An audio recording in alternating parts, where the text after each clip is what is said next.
Very good morning बच्चों, मैं हूँ डॉक्टर इनकी भार्गव और आप है भार्गव बायोलॉजी क्लासेस में। तो बच्चों हम लोग कर रहे हैं प्रोकैरियोटिक सेल। पिछले क्लास में हम लोग प्रोकैरियोटिक सेल का स्ट्रक्चर देखे थे कि प्रोकैरियोटिक सेल वैसे सेल को बोलते हैं बच्चों जिनमें आपके जो है न्यूक्लियस जो है ट्रूली प्रेजेंट नहीं होते, मीन्स टू से आपके न्यूक्लियस के बाहर न्यूक्लियर मेम्ब्रेन नहीं होते हैं, उसे हम लोग बोलते हैं प्रोकैरियोटिक सेल।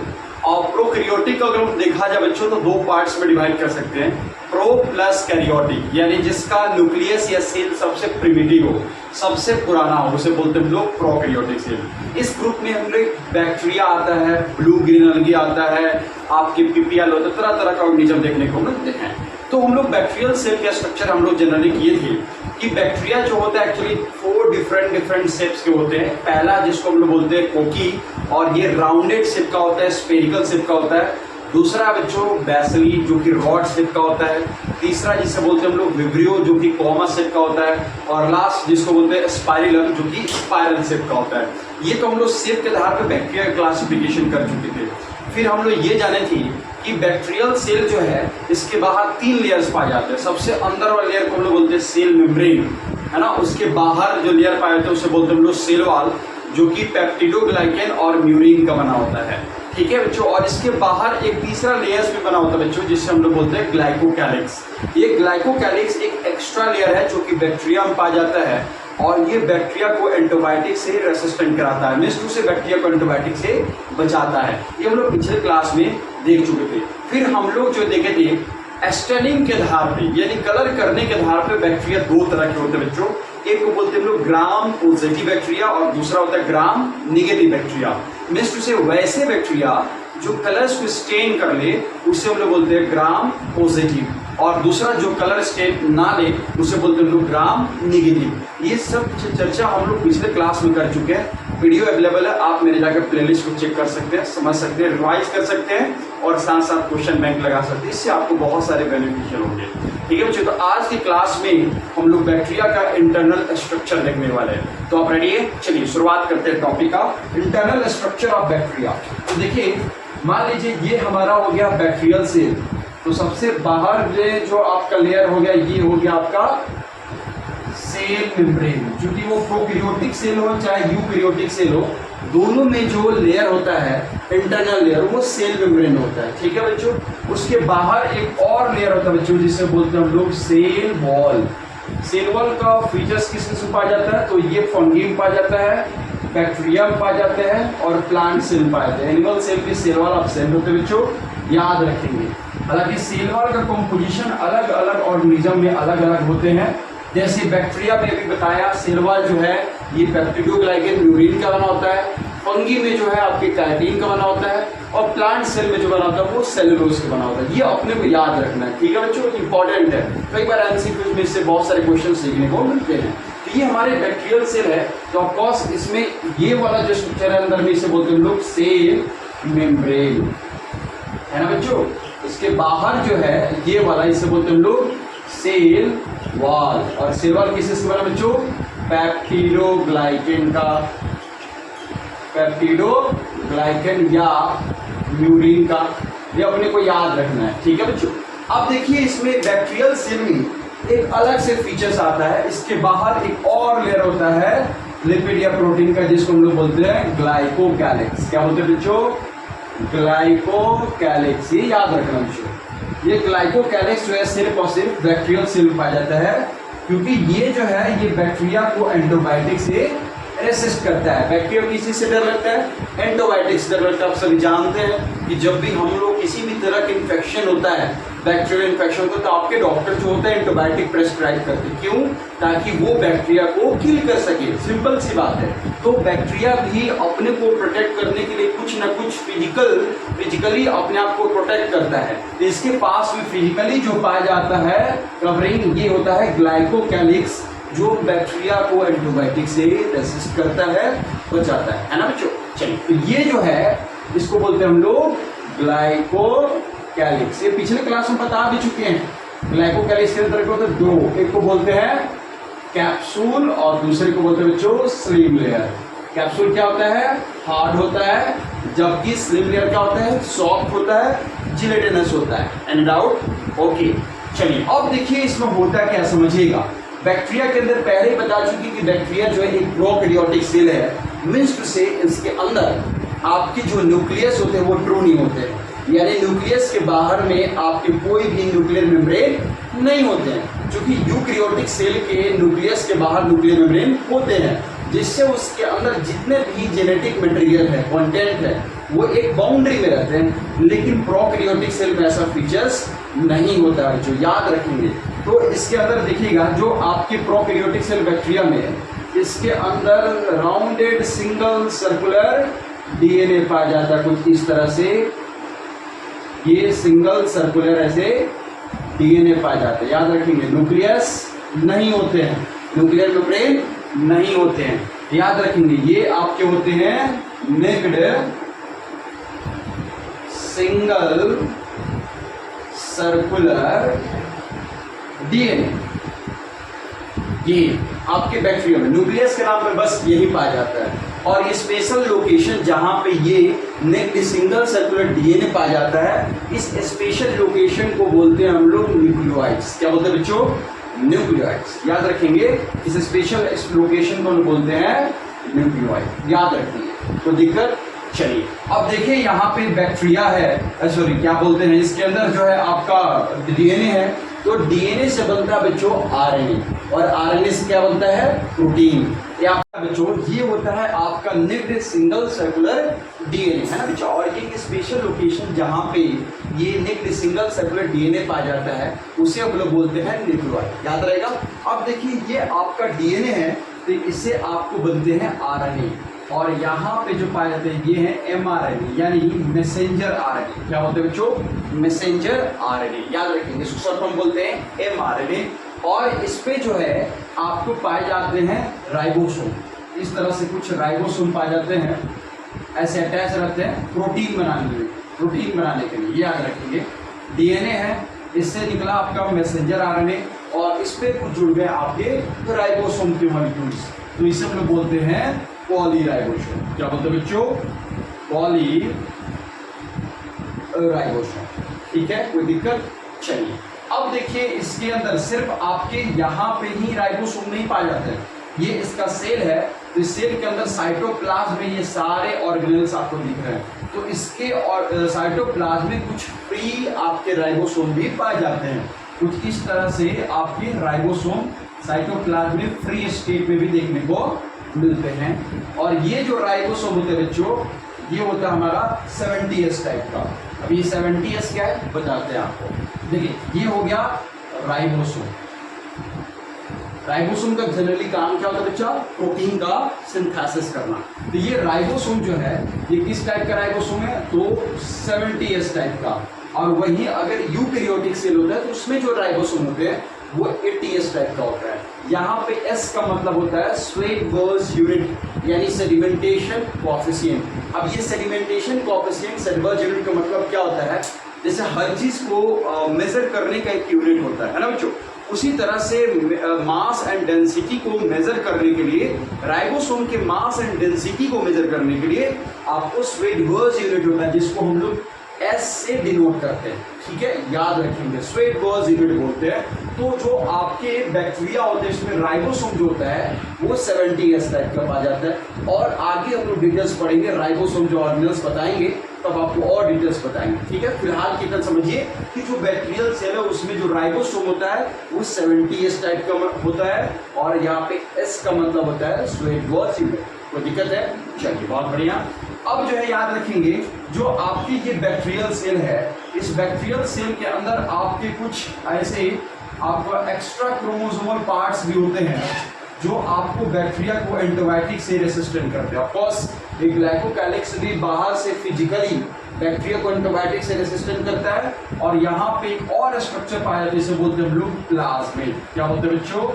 प्लाज्मिड। ये एक्स्ट्रा क्रोमोसोमल पार्ट्स होता है बैक्टीरिया का, एक्स्ट्रा क्रोमोसोमल पार्ट्स होता है, ये अपने को याद रखना है। तो ये सारे जो सेल ऑर्गेनेल्स हैं ये बैक्टीरियल सेल के अंदर पाए जाते हैं। क्या क्या होता है? पहला चीज एक न्यूक्लियस नहीं होता है, उसके जगह पे क्या पाया जाता है? न्यूक्लियर सिंगल सर्कुलर डीएनए, और इस स्पेस को हम लोग बोलते हैं न्यूक्लियोइड। याद रखेंगे डीएनए से क्या बनता है? RNA, messenger RNA. इस पे अगर राइबोसोम जुड़ जाएगा उसे बोलते हैं हम लोग पॉलीराइबोसोम। याद रखेंगे इसके साइटोप्लाज्म में आपके ग्रेन्यूल्स लाइक स्ट्रक्चर देखने को मिलते हैं जिसे बोलते हैं राइबोसोम, और ये बैक्टीरियल सेल पाया जाता है, प्रोकैरियोटिक सेल पाया जाता है 70s टाइप का। इसके पास में कुछ एक्स्ट्रा क्रोमोसोमल पार्ट्स भी जिसे बोलते हैं हम लोग प्लाज्मिड। ये बैक्टीरिया को एंटीबायोटिक से रेसिस्टेंट करता है। तो ठीक है, अब देखिए इसमें और भी इंपॉर्टेंट चीजें जो पाई जाती है अपने को याद रखना है। देखिए ये जो हमारा बैक्टीरियल सेल है, इस बैक्टीरियल सेल के अंदर जो आपका सेल मेम्ब्रेन है ये अंदर से बहुत ज्यादा मुड़ा हुआ होता है, कहीं कहीं कुछ इस तरह से स्ट्रक्चर समझ सकते हैं। ये इस तरह से इसे मुड़ा हुआ स्ट्रक्चर होता है, और इसके पास में कुछ आपके जो है एंजाइम्स पाए जाते हैं बच्चों, कुछ यहाँ पे एंजाइम्स पाए जाते हैं जो बैक्टीरिया में रेस्पिरेशन कराने का काम करते हैं। और ये स्पेशल लोकेशन को या स्पेशल पोजीशन या मिनरल्स को जो बोलना चाहे बोल सकते हैं, इसको हम लोग बोलते हैं मीजोजोम्स। क्या बोलते हैं बच्चों? मीजोजोम्स। अब देखिए मीजोजोम्स क्या होता है, आप समझते होंगे जो आपकी यूकैरियोटिक सेल है, उस यूकैरियोटिक सेल में माइटोकॉन्ड्रिया पाया जाता है जो ह्यूमन बींग्स में या यूकैरियोटिक सेल में एरोबिक रेस्पिरेशन कराने में मदद करता है, यानी एटीपी का फॉर्मेशन करता है। जस्ट सिमिलर बैक्टीरिया में जो रेस्पिरेशन कराने का, सेलुलर रेस्पिरेशन कराने का काम करता है, वो कराता है मीजोजोम, जिसके पास में कुछ एंजाइम्स पाए जाते हैं। और ये अंदर से साइटोप्लाज्म सेल मेम्ब्रेन का अंदर वाला स्ट्रक्चर बहुत ज्यादा मुड़ जाता है, और उसी में कुछ एंजाइम पाए जिसे बोलते हैं हम लोग मीजोजोम्स। सेम वैसे ही कुछ और भी लोकेशन पे ऐसे आपको स्ट्रक्चर पाए जाते हैं, और इस स्ट्रक्चर को हम लोग बोलते हैं आपको क्रोमेटोफोर। और इसके अंदर कुछ कलर पिगमेंट्स पाया जाता है, यानी क्लोरोफिल पाया जाता है, जो आपके कुछ बैक्टीरिया जो होते हैं वो ऑटोट्रॉपिक होते हैं, यानी फोटोसिंथेसिस प्रोसेस के थ्रू अपना फूड का सिंथेसिस कर सकते हैं। तो इनमें जो है कलर पिगमेंट्स पाया जाता है, और इस स्पेशल ऑर्गेनल्स को हम लोग बोलते हैं क्रोमेटोफोर। क्या बोलते हैं बच्चों? क्रोमेटोफोर। और इनके अंदर क्या पाया जाता है? Colour pigments. किस लिए होते हैं? तो फोटोसिंथेसिस प्रोसेस कराने के लिए, यानी इनके अंदर पाया जाता है क्लोरोफिल। ये अपने को याद रखना है। क्रोमेटोफोर और मीजोजोम्स में अंतर क्या होता है? क्रोमेटोफोर और मीजोजोम्स कुछ स्पेशल पार्ट नहीं है, बल्कि जो आपके अंदर में सेल मेम्ब्रेन है ये अंदर से बहुत ज़्यादा मुड़ जाता है, और उसके अंदर अगर पिगमेंट्स होते हैं, कलर पिगमेंट्स, तो उसे हम लोग बोलते हैं क्रोमेटोफोर। और उसके अंदर कुछ एंजाइम होते हैं जो कि रेस्पिरेशन, सेलुलर रेस्पिरेशन कराने में मदद करते हैं, तो उसे हम लोग बोलते हैं मीजोजोम्स। ठीक है ना, दोनों का अलग अलग फंक्शन है, याद रखिएगा। इसका फंक्शन है सेलुलर रेस्पिरेशन कराने में, सेलुलर रेस्पिरेशन कराने में मदद करता है, यानी बैक्टीरिया में एटीपी बनाने में मदद करता है। और यहाँ पे जो आपको पाया जाता है उसे बोलते हैं क्रोमेटोफोर, क्योंकि इसके अंदर कलर पिगमेंट्स होते हैं जो कि क्लोरोफिल होता है, और ये फोटोसिंथेसिस प्रोसेस कराने में मदद करता है। तो जो यहाँ पे एक और स्पेशल ऑर्गेनल्स होता है, और उसे हम लोग बोलते हैं इंक्लूजन बॉडी। क्या बोलते हैं बच्चों? Inclusion body. यहाँ पर कुछ स्ट्रक्चर पाया जाता है बैक्टीरियल सेल में, और इस स्पेशल स्ट्रक्चर को हम लोग बोलते हैं इंक्लूजन बॉडी। इंक्लूजन बॉडी जो होता है ये बैक्टीरिया में फूड स्टोरेज करने का काम करते हैं। क्या करते हैं बच्चों? स्टोरेज, फूड के स्टोरेज करने का काम करते हैं इंक्लूजन बॉडी। आई होप आप लोग को बैक्टीरिया के इंटरनल स्ट्रक्चर समझ में आया। एक बार फिर से समाप्त कर देते हैं, जल्दी से इसको स्क्रीनशॉट कर ले लीजिए, फिर आके आपको हम रिवाइज करा देते हैं।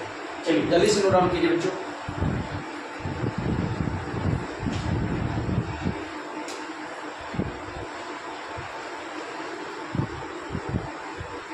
चीजों को सिस्टमैटिकली समझना, याद करना, उनका नोट्स बनाना, और बार बार रिवाइज करते रहना, फिर उसके आधार पे क्वेश्चन बैंक लगाना, ये आपके एक एक नीट के एग्जामिनेशन के लिए एक इम्पॉर्टेंट पहलू है। और जो बच्चा ये अच्छे से करता है वो जरूर बेस्ट करता है। ठीक है ना, तो चीज़ों को समअप करना बहुत जरूरी है, माइंड में रखना जरूरी है। चलिए आई होप आप लोग समझ रहे हैं। एक बार फिर से मैं आपको समझा दे रहा हूँ, एक बार फिर से समअप कर दे रहा हूँ। मैं अभी आपको करा रहा हूँ बैक्टीरियल सेल के इंटरनल स्ट्रक्चर के बारे में। तो मैं आपको बताया कि जो बैक्टीरियल सेल होता है उसके अंदर वाला जो लेयर होता है उसे बोलते हैं सेल मेम्ब्रेन। इसके बाहर एक और कवरिंग होता है बच्चों जिसे बोलते हैं हम लोग सेल वॉल, जो कि बैक्टीरिया में पाया जाता है पेप्टिडोग्लाइकेन एंड म्यूरिन का, ठीक है। और इसके बाहर एक और लेयर पाया जाता है जो आपके लिपिड्स एंड प्रोटीन के बने होते हैं और उसे हम लोग बोलते हैं ग्लाइकोकैलिक्स, ठीक है बच्चों, याद रहेगा।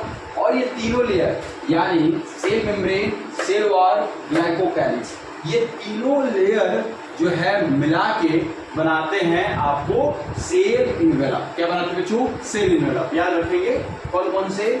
Cell membrane, cell wall, glycocalyx, ये तीनों लेयर को मिलाकर बोलते हैं लोग सेल इन्वेलप। कोई दिक्कत है?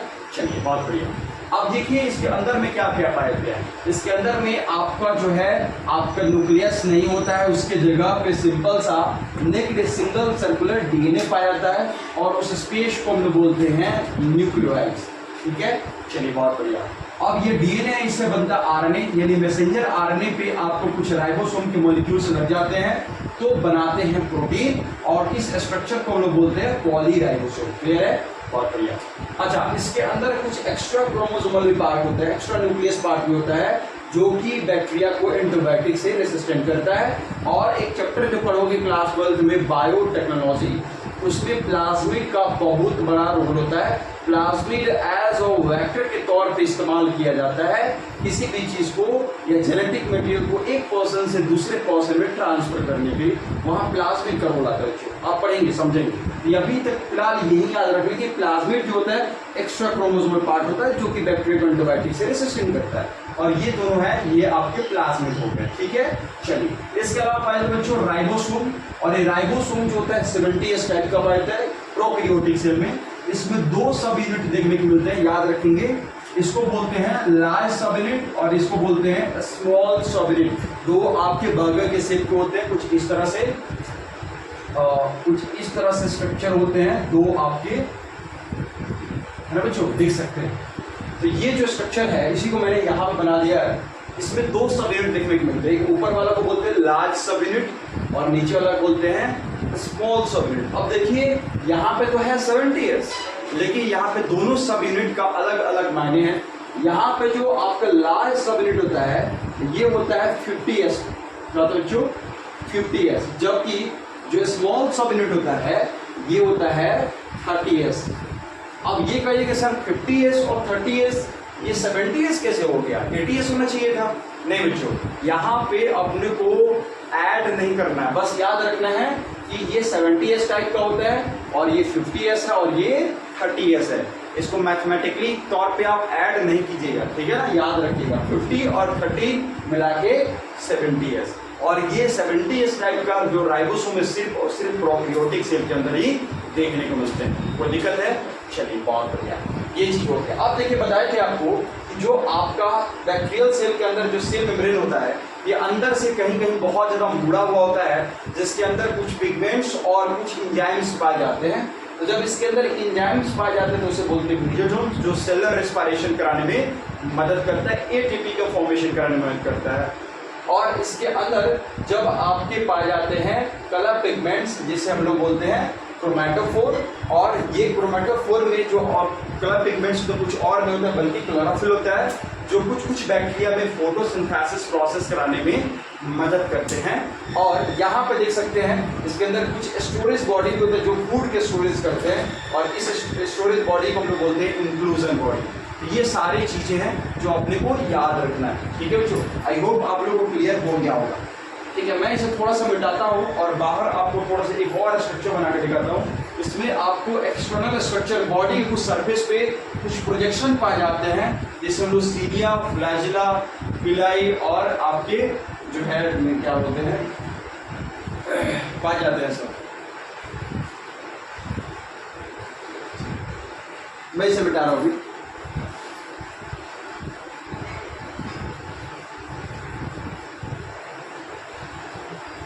आई होप आप लोगों को क्लियर हो गया होगा। तो इन सारे चीजों को जब याद रखेंगे तो आपका कहीं से भी बैक्टीरियल सेल में प्रॉब्लम नहीं हुआ, क्योंकि बैक्टीरियल सेल के अंदर बहुत सारे ऑर्गेनेल्स को होते नहीं है, क्योंकि ये प्रोकैरियोटिक सेल है। प्रोकैरियोटिक सेल के अंदर बहुत सारे ऑर्गेनेल्स नहीं होते। सबसे ज्यादा ऑर्गेनेल्स देखने को मिलते हैं यूकैरियोटिक सेल में। प्रोकैरियोटिक सेल बस बाहर से मजबूत दिखाई पड़ता है लेकिन अंदर से बहुत ज्यादा खाली होता है। अब देखिएगा, अभी बताया आपको, ये जो है आपका बैक्टीरियल सेल है, इसके अंदर बहुत ज्यादा मुड़ा हुआ स्ट्रक्चर है, इसे क्या बोलते हैं, मेसोसोम्स। और इसके अंदर और एक और स्ट्रक्चर पाया जाता है, इसे क्या बोलते हैं हम लोग, इसे क्रोमैटोफोर बोलते हैं। ये हो गया मेसोसोम्स, ये हो गया क्रोमैटोफोर, है ना बच्चों। अब देखेंगे इसमें एक स्ट्रक्चर पाया था बच्चों पीछे की तरफ, इसके पूंछ की तरफ, और ये जो स्ट्रक्चर है ये बैक्टीरिया को लोकोमोशन करने में मदद करता है, मूवमेंट करने में, ये बैक्टीरिया को मोटिलिटी देता है। और इस एक स्पेशल स्ट्रक्चर को जो बैक्टीरिया को मोटिलिटी देता है यानी मूवमेंट कराने में मदद करता है, इसे हम लोग बोलते हैं फ्लैजिला। क्या बोलते हैं बच्चों, फ्लैजिला। ये याद रखिए, ये है फ्लैजिला जो बैक्टीरिया को पीछे से पुश करता है और बैक्टीरिया को आगे की तरफ में धकेलता है, जिससे बैक्टीरिया में मोटिलिटी होता है, मूवमेंट होता है, बैक्टीरिया आसानी से एक जगह से दूसरे जगह जा पाता है ना। इसे बोलते हैं हम लोग फ्लैजिला। ठीक है, याद रखिए, ये फ्लैजिला हो गया।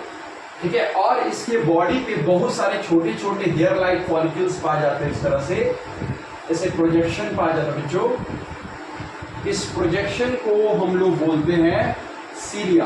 क्या बोलते हैं, सीलिया।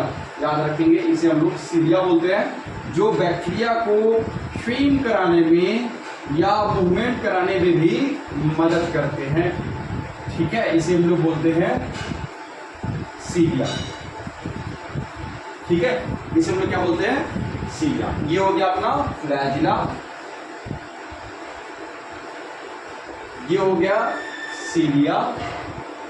ठीक है, इसके अलावा दो और प्रोटेक्शन पाए जाते हैं बैक्टीरियल सेल के ऊपर, यहाँ पे देख सकते हैं। इसके यहाँ पे आपको एक मोटा सा ट्यूब लाइक स्ट्रक्चर, ऐसे स्ट्रक्चर निकला रहता है, इस वाले स्ट्रक्चर को हम लोग बोलते हैं पिली। क्या बोलते हैं बच्चों, पिली बोलते हैं। इस पिली का काम होता है कंजुगेशन करना। क्या करना बच्चों, कंजुगेशन करना, यानी रिप्रोडक्शन करने में मदद करता है, और इसे हम लोग बोलते हैं पिली या पिलाई, जो बोल सकते हैं, कोई इश्यू नहीं है। ठीक है, तो ये काम क्या करते हैं, इसका कंजुगेशन करने में यानी रिप्रोडक्शन करने में। और इसके अलावा एक और स्ट्रक्चर पाया जाता है बच्चों ऐसे, और ये वाला को हम लोग बोलते हैं फिम्ब्री। क्या होता है बच्चों, फिम्ब्री। ये फिम्ब्री काम होता है, बैक्टीरिया किसी भी सरफेस पर जब अटैच होता है, यानी टच करता है, तो वो उसको होल्ड करने में मदद करता है, इसे बोलते हैं हम लोग फिम्ब्री। इसे बोलते हैं फिम्ब्री। इसका फंक्शन क्या होता है, टू होल्ड, यानी किसी भी सरफेस को जब चिपकता है तो उसे वो होल्ड कर लेता है, और जो पिलाई होता है वो अपना जेनेटिक मटेरियल इसकी मदद से डाल देता है, यानी कंजुगेट कर लेता है, रिप्रोडक्शन करने में मदद करता है। ये सारे जो स्ट्रक्चर पाए जाते हैं ये बैक्टीरियल सेल के ऊपर पाए जाते हैं, एक प्रोजेक्शन है। याद रखेंगे, ये इसके बाहर जो आपके पीछे टेल जैसा स्ट्रक्चर है, इसे बोलते हैं फ्लैजिला, जो बैक्टीरिया को मोटिलिटी देता है। ये हेयर लाइक फॉलिकल्स जो बैक्टीरियल सेल के ऊपर पाए जाते हैं उसे बोलते हैं हम लोग सीलिया। और जो इसके बाहर ये मोटी से स्ट्रक्चर होती है, एक ट्यूब लाइक स्ट्रक्चर से बोलते हैं पिली, जो बैक्टीरिया में कंजुगेशन कराने में मदद करता है। और दूसरी जो स्ट्रक्चर से बोलते हैं हम लोग फिम्ब्री, जो बैक्टीरिया के सरफेस को होल्ड करता है, किसी भी दूसरे बैक्टीरियल सरफेस से होल्ड करता है, या किसी पैरासाइट्स के किसी होस्ट बॉडी के साथ में होस्ट करता है, मतलब चिपकता है, कह सकते हैं, होल्ड करता है, और उसके बाद अपना जेनेटिक मटेरियल उसके बॉडी के अंदर डाल देता है। ये सारे प्रोजेक्शन है जो बैक्टीरियल सेल के ऊपर पाए जाते हैं। आई होप आप लोगों को क्लियर हो गया आज प्रोकैरियोटिक सेल। तो आज हम लोग क्या किए बच्चों, आज हम लोग ये आपका बैक्टीरिया का इंटरनल स्ट्रक्चर और बैक्टीरियल के सेल के बाहर जो प्रोजेक्शन पाए जाते हैं वो कौन कौन से होते हैं, तो फ्लैजिला, सीलिया, पिलाई और आपके जो है फिम्ब्री।